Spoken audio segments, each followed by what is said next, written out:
दीदी, जैसे आपने बताया कि भवसागर से पार करने के लिए गुरु की आवश्यकता है, मुक्ति के लिए गुरु की आवश्यकता है। वेस्टर्न कल्चर में गुरु होते नहीं है, तो क्या उनकी मुक्ति पॉसिबल नहीं है? वैसे तो प्राणियों के भी कोई गुरु नहीं है, कीड़े मकोड़े के भी कोई गुरु नहीं है।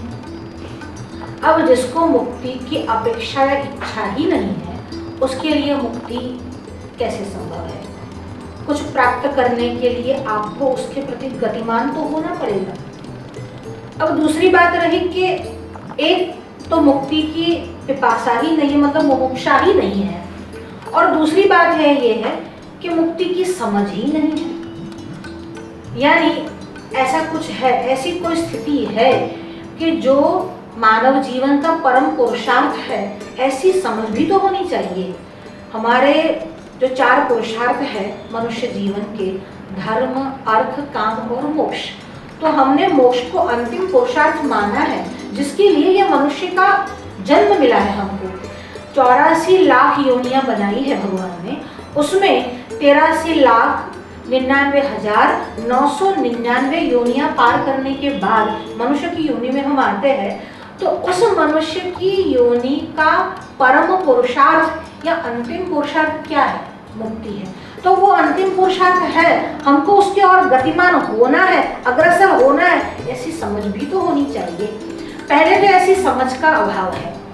दूसरी बात, अगर समझ है, कहीं लिबरेशन साल्वेशन वाली थ्योरी अगर है, तो उनके लिए साल्वेशन या लिबरेशन ऐसा है कि इस लोक को छोड़कर कहीं और जाना, कहीं, हालांकि वो पुनर्जन्म में विश्वास नहीं करते, they don't believe in rebirth, even though कहीं जाना। अब वो जाने वाला कौन है? यह उत्तर उनके पास नहीं है कि अगर कहीं और जाना है, मानो कि वो हेवन में जाता है कि हेल में जाता है, जन्नत में जाता है कि जहन्नुम में जाता है, तो जाने के लिए यह देह तो आपने यहाँ पर छोड़ दिया, अब जाओगे कहाँ से?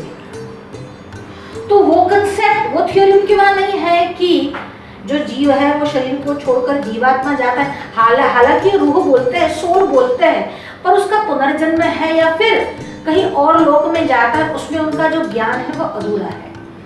तो स्वर्ग में जाना, हम स्वर्ग बोलते हैं क्योंकि वो उसको स्वर्ग समझते हैं, हालांकि हमारे स्वर्ग लोगों की कल्पना उनके हेवन या उनकी जन्नत से भिन्न है, पर फिर भी समझने के लिए हम केवल इतना बोल सकते हैं कि जन्नत में जाना है या हेवन में जाना है।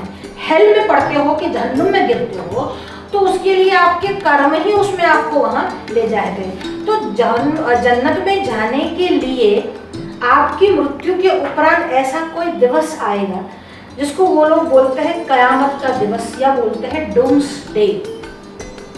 अब वहां पर जाने के बाद, यानी आपका जो निर्णय हो गया, ऐसा दिन आएगा जिसको हम डूम्सडे या फिर कयामत का दिवस मानते हैं, उसमें खुदा, रब या गॉड आकर आपके कर्मों के हिसाब से आपको जन्नत या जहन्नुम देंगे, पर उसके बाद उनके वहां स्टॉप है, आगे उनके पास वो ट्रैक है ही नहीं।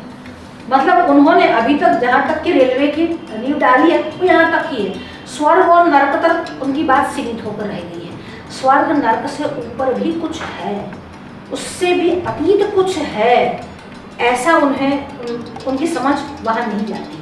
हमारी बात तो ऐसी है कि क्षीणे पुण्य मर्त्य लोकम विशन्ति। अगर पुण्य क्षीण हो गया तो आपको पुनः मर्त्य लोक में, यानी मॉर्टल वर्ल्ड में आपको इस पृथ्वी पर आना ही है, पर उनके वहाँ ऐसा नहीं है। वहाँ जन्नत नसीब हो गया मतलब हो गया, मुक्ति उनके लिए जन्नत है।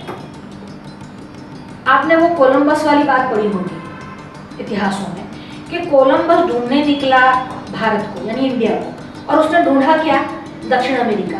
पर वो दक्षिण अमेरिका को ही भारत समझता रहा, और जीवन के अंतिम सांस तक वो वही समझता रहा कि मैंने भारत को खोज लिया है।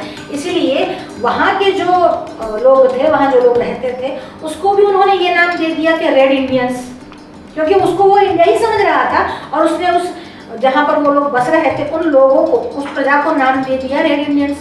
तो मरने तक वो नहीं समझा कि मैंने आज तक भारत ढूंढा ही नहीं है।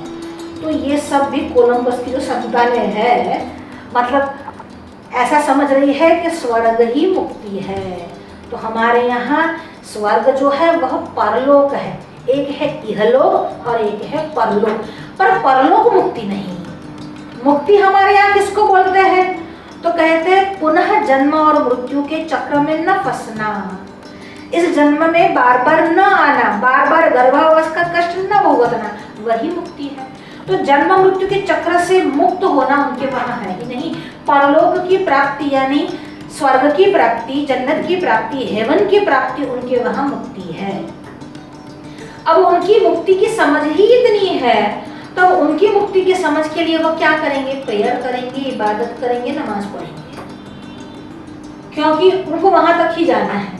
आपको स्टेशन तक जाना है, आप उस पर बस में भी जा सकते हो। अभी उनको ये पता नहीं कि हवाई जहाज भी है, स्टीमर भी है, बस भी है, और भी व्हीकल्स है, चल के भी जा सकते हैं। अब उन्होंने जो रोड मैप बनाया है वो केवल इसीलिए बनाया है कि उनको परलोक तक जाना है, बस। इसलिए एक तो मुक्ति की समझ नहीं, जिसको वो मुक्ति मानते हैं वस्तुतः वो मुक्ति नहीं। इसीलिए गुरु की आवश्यकता। अच्छा, और उन्होंने गुरु की बात को नकारा नहीं है, गुरु वो भी मानते ही है। उनके लिए वहां पर भी मास्टर शब्द आया है, मेस्ट्रो आया है, टीचर आया है, होली मास्टर बोलते हैं उसको। जैसे आप देखो तो सोक्रेटिस है, प्लेटो है, एरिस्टोटल है, एलेक्जेंडर है, तो एलेक्जेंडर के कोई गुरु है कि नहीं? तो वहाँ सोक्रेटिस के प्लेटो है, प्लेटो के एरिस्टोटल है, तो वहाँ पर भी ये परंपरा चली है। हालांकि वो गुरु के प्रति समर्पण कितना है वो एक विचारणीय विषय है कि जीसस क्राइस्ट को क्रॉस पर चढ़ाने वाला उसका ही अपना एक शिष्य था। वो अलग बात है कि उसने गुरु के साथ भी छल किया। तो गुरु शिष्य परंपरा वहां नहीं है, ऐसा नहीं है, पर वहां गुरु की आवश्यकता स्वर्ग तक है। मतलब वो स्वर्ग तक का ही ड्राइवर है, वो मुक्ति वाला नहीं है, कंसेप्ट ही नहीं।